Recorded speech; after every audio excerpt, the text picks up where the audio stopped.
जय हिंद दोस्तों। हिंदी क्लासेस में आप सबका स्वागत है। आज इंडियन पॉलिटी का पहला टॉपिक देखेंगे, ऐतिहासिक पृष्ठभूमि। देखते हैं, ब्रिटिश भारत में सन 1600 ईस्वी में व्यापार करने आए थे महारानी एलिजाबेथ प्रथम के चार्टर के द्वारा। सन 1765 में बंगाल, बिहार और उड़ीसा की दीवानी अधिकार प्राप्त करने के बाद विकास की प्रक्रिया आरंभ हुई। अब देखते हैं कंपनी का शासन 1773 से 1858 तक। 1773 का रेगुलेटिंग एक्ट, इसके द्वारा कंपनी के कार्यों को नियमित और नियंत्रित करने की दिशा में उठाया गया यह पहला कदम था। पहली बार कंपनी के कार्यों को प्रशासनिक और राजनीतिक मान्यता मिली। इसके द्वारा भारत में केंद्रीय प्रशासन की नींव रखी गई। इस एक्ट में बंगाल के गवर्नर को बंगाल का गवर्नर जनरल कहा जाने लगा। पहला बंगाल का गवर्नर जनरल कौन था? Lord वारन Hasting. 1774 में कलकत्ता में एक उच्च न्यायालय की स्थापना की गई। इसमें एक मुख्य न्यायाधीश और 3 अन्य न्यायाधीश थे। मुख्य न्यायाधीश सर एलिजा एम्पे और अन्य न्यायाधीश सर चेम्बर्स, लैम्बर्टस और हाइड था। इसमें निजी व्यापार और भारतीयों से उपहार लेने पर प्रतिबंध लगा दिया गया। बोर्ड ऑफ डायरेक्टर्स के जरिए कंपनी पर ब्रिटिश सरकार का सशक्त नियंत्रण लागू हो गया इस एक्ट के द्वारा। नेक्स्ट देखेंगे, एक्ट ऑफ सेटलमेंट 1781। यह 1773 की कमियों को दूर करने के लिए लाया गया था। इसका मुख्य उद्देश्य क्या था? सुप्रीम कोर्ट और गवर्नर जनरल के बीच शक्तियों का संतुलन बनाना। Pitt's India Act 1784। कंपनी के राजनीतिक और वाणिज्यिक कार्यों का पृथक्करण कर दिया गया इसके द्वारा। इस एक्ट के द्वारा कंपनी पर दोहरा प्रशासन लागू किया गया। बोर्ड ऑफ डायरेक्टर्स व्यापारिक मामलों के लिए, इसमें कुल 6 सदस्य थे। कोरम के लिए 3 सदस्यों की आवश्यकता थी। बोर्ड ऑफ कंट्रोलर, यह राजनीतिक मामलों के लिए था। इस एक्ट के द्वारा 2 शासन व्यवस्था की स्थापना की गई। पहली बार था कि कंपनी की संपत्ति पर ब्रिटिश अधिकार लागू किया गया। 1813 का चार्टर एक्ट, कंपनी के अधिकार को अगले 20 वर्षों के लिए बढ़ा दिया गया इस एक्ट के द्वारा। इस एक्ट में पहली बार ब्रिटिश भारतीय क्षेत्र को परिभाषित किया गया। कंपनी के एकाधिकार को समाप्त कर दिया गया, सिर्फ चाय और चीन के साथ व्यापार को छोड़कर। इस एक्ट में ईसाई मिशनरियों को भारत में धार्मिक और नैतिक सुधार की अनुमति प्रदान की गई। इस एक्ट में शिक्षा हेतु 1 लाख रुपए का अनुदान दिया गया। इसमें भारत में स्थानीय सरकारों को व्यक्तियों पर टैक्स लगाने की अनुमति दी गई। नेक्स्ट देखते हैं 1833 का चार्टर एक्ट। इसे सेंट हेलेना अधिनियम भी कहा जाता है। यह एक्ट इंग्लैंड में हुई औद्योगिक क्रांति का परिणाम था। कंपनी के व्यापारिक गतिविधियों को समाप्त कर दिया गया, अब उसे केवल प्रशासनिक निकाय बना दिया गया। बंगाल का गवर्नर जनरल अब भारत का गवर्नर जनरल कहा जाने लगा। पहला कौन था? प्रथम भारत का governor general lord William Bentinck. पहली बार सरकार का ब्रिटिश भारतीय क्षेत्र पर पूर्ण नियंत्रण स्थापित हुआ। भारत के गवर्नर जनरल को पूरे ब्रिटिश भारत में विधायी असीमित अधिकार मिले। वहीं मद्रास, मुंबई के गवर्नरों की विधायी शक्तियों को समाप्त कर दिया गया। इस एक्ट में कहा गया था, जन्म, जाति और धर्म के आधार पर किसी पद या सेवा है तो किसी को वंचित नहीं किया जाएगा। गवर्नर जनरल की परिषद में विधि सदस्य की नियुक्ति की गई। विधि सदस्य की प्रथम विधि आयोग का अध्यक्ष कौन था? मैकाले था। इसमें कुल 4 सदस्य थे। 1853 का चार्टर एक्ट देखते हैं। गवर्नर जनरल की परिषद के विधायी और प्रशासनिक कार्यों को अलग अलग कर दिया गया। इस एक्ट के द्वारा 6 विधायी पार्षद की नियुक्ति कर भारतीय विधान परिषद का गठन किया गया। इसमें छोटी संसद की तरह कार्य किया। उच्च पदों पर प्रतियोगी परीक्षा के आधार पर भरने तो 1854 में मेघालय समिति का गठन किया गया। सिविल सेवाओं में भारतीयों की नियुक्ति प्रारंभ हुई।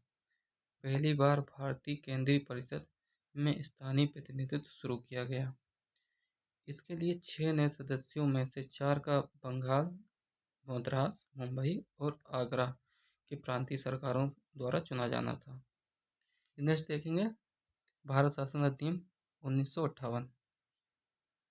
यह 1858 ये क्या हुआ था? 1857 के विद्रोह के बाद आया था और इसके द्वारा कंपनी का शासन समाप्त कर दिया गया। यहाँ से ब्रिटिश ताज का सीधे शासन स्टार्ट हुआ। इसमें देखते हैं, गवर्नर जनरल अब भारत का वायसराय कहलाने लगा। प्रथम वायसराय कौन था? Lord Canning. East India company को समाप्त कर दिया गया। गवर्नर क्षेत्रों राजस्व संबंधी शक्तियां ब्रिटिश राजशाही को सौंप दी गई इसके द्वारा। इसके तहत नियंत्रण बोर्ड और निर्देशक कोर्ट को समाप्त कर दिया गया। भारत में दो शासन प्रणाली का अंत कर दिया गया। भारत में नए पद राज्य सचिव का इसके द्वारा सृजन किया गया। भारत सचिव की सहायता के लिए 15 सदस्यीय परिषद का भी गठन किया गया। सलाहकारी समिति जो एक परिषद का अध्यक्ष भारत सचिव होता था। नेक्स्ट देखते हैं भारत परिषद अधिनियम 1861। इसमें क्या हो सत्ता के विकेंद्रीकरण तथा भारतीयों के सहयोग हेतु लाया गया था। भारत की मंत्रिमंडल व्यवस्था की नींव रखी इसने। कानून बनाने की प्रक्रिया में भारतीयों को शामिल करने की शुरुआत इस एक्ट के द्वारा हुई। गैर सरकारी सदस्य के तौर पर बनारस के राजा, पटियाला के महाराजा और सर दिनकर राव को लॉर्ड कैनिंग की परिषद में शामिल किया गया। इसमें क्या हुआ था, बिना काउंसिल की संस्तुति के वायसराय को पहली बार अध्यादेश जारी करने की शक्ति मिली। यह अध्यादेश 6 अवधि तक के लिए थे, 6 माह की अवधि तक के लिए था। मद्रास और मुंबई प्रेसिडेंसी को कानून बनाने की शक्ति वापस देकर विकेंद्रीकरण की प्रक्रिया की शुरुआत की गई। इसके बाद देखते हैं भारत परिषद अधिनियम 1892। इसके द्वारा क्या होता है, अप्रत्यक्ष रूप से निर्वाचन पद्धति की शुरुआत तथा निर्वाचित सदस्यों को मनोनीत की संज्ञा दी गई। जो निर्वाचित सदस्य हैं उनको मनोनीत की संज्ञा दी, मनोनीत कहा जाने लगा। इसमें चुनाव शब्द का प्रयोग कहीं नहीं किया गया था। विधान परिषद अब बजट पर बहस करने और कार्यपालिका के प्रश्नों का उत्तर देने हेतु अधिकृत की गई। भारत परिषद अधिनियम 1909 देखेंगे अब, जिसे मार्लो मिंटो सुधार भी कहा जाता है। मार्लो उसमें क्या थे, भारत सचिव थे और मिंटो भारत का वायसराय था। राजेंद्र प्रसाद ने मिंटो को सांप्रदायिक निर्वाचक का जनक कहा। महात्मा गांधी ने इस एक्ट को सर्वनाश करने वाला एक्ट कहा। भारतीयों को कार्यकारिणी परिषद में नियुक्त किया गया। पहले भारतीय कौन थे, सत्येंद्र प्रसाद सिन्हा थे, जिन्हें कार्यकारिणी परिषद में शामिल किया गया था। विधान परिषद का आकार 16 से बढ़ाकर अब कितना कर दिया गया, 60 कर दिया गया। पृथक निर्वाचन के आधार पर मुसलमानों हेतु सांप्रदायिक प्रतिनिधित्व का प्रदान किया गया। भारत शासन अधिनियम 1919 देखते हैं। मॉन्टेगू चेम्सफोर्ड सुधार इसको कहा जाता है। मॉन्टेगू कहते हैं ये सचिव थे और चेम्सफोर्ड वायसराय था। भारत में स्वशासन लागू करने वाला पहला प्रयास। पहली बार केंद्र में द्विसदनीय विधायिका की स्थापना की गई, जिसमें राज्य परिषद और केंद्रीय विधानसभा थी। प्रांतीय विषयों को 2 भागों में बांटा गया, हस्तांतरित और आरक्षित। हस्तांतरित गवर्नर के पास या प्रांतीय सरकारों के पास था। संपत्ति कर शिक्षा के आधार पर सीमित मताधिकार का, महिलाओं को भी कुछ मताधिकार दिए गए। पहली बार केंद्रीय बजट को राज्य बजट से अलग किया गया इसके द्वारा क्या हुआ, सिख, ईसाई, आंग्ल भारतीय और यूरोपियों को पृथक निर्वाचन विस्तार किया गया। पृथक निर्वाचक का विस्तार किया गया। लोक सेवा आयोग का गठन किया गया इसके द्वारा। 10 वर्ष बाद एक आयोग का गठन करना था जो इस अधिनियम की समीक्षा करेगा। इसी के द्वारा साइमन कमीशन का गठन किया गया था 1927 में। भारत शासन अधिनियम 1935 आया। इसमें क्या था, इसमें 321 अनुच्छेद थे, 10 अनुसूचियाँ थीं, जिससे अधिकांश को अपना लिया गया, जिसमें से अधिकांश को अपना लिया गया जो भारतीय संविधान बना। अखिल भारतीय संघ की स्थापना की गई, लेकिन कभी यह अस्तित्व में नहीं आया। प्रांतों में 2 शासन की समाप्ति कर दी गई और केंद्र में 2 शासन की शुरुआत की गई इस एक्ट के द्वारा। संघ सूची, राज्य सूची, समवर्ती सूची के आधार पर शक्तियों का बंटवारा किया गया। अपशिष्ट शक्तियाँ वायसराय को प्रदान की गईं। संघीय न्यायालय की स्थापना की गई। मताधिकार का विस्तार कर 10% आबादी तक कर दिया गया। रिजर्व बैंक की स्थापना की गई आरबीआई एक्ट 1934 के द्वारा। संघ लोक सेवा आयोग, प्रांतीय लोक सेवा आयोग की स्थापना की गई। पृथक निर्वाचन में दलितों, महिलाओं और मजदूरों को भी शामिल किया गया। बर्मा को भारत से अलग किया गया। 1936 में उड़ीसा का निर्माण किया गया। इसके बाद देखते हैं भारतीय स्वतंत्रता अधिनियम 1947।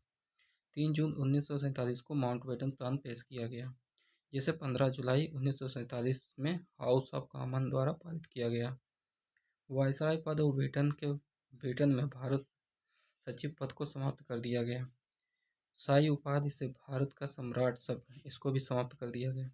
15 अगस्त 1947 को भारत और पाकिस्तान 2 डोमिनियन राज्यों का गठन किया गया। इन राज्यों में गवर्नर जनरल पद का सृजन किया गया। भारत के माउंटबेटन थे गवर्नर जनरल और पाकिस्तान के जिन्ना। भारतीय रियासतों भारतीय रियासतें इसके इस मतलब एक्ट के द्वारा कहा गया था कि भारतीय रियासतें चाहें तो पाकिस्तान में शामिल हो सकती हैं या भारत में, या वे स्वतंत्र भी रह सकती हैं। अगर वीडियो यूजफुल लगा हो तो सब्सक्राइब करें, लाइक करें और शेयर करें। धन्यवाद।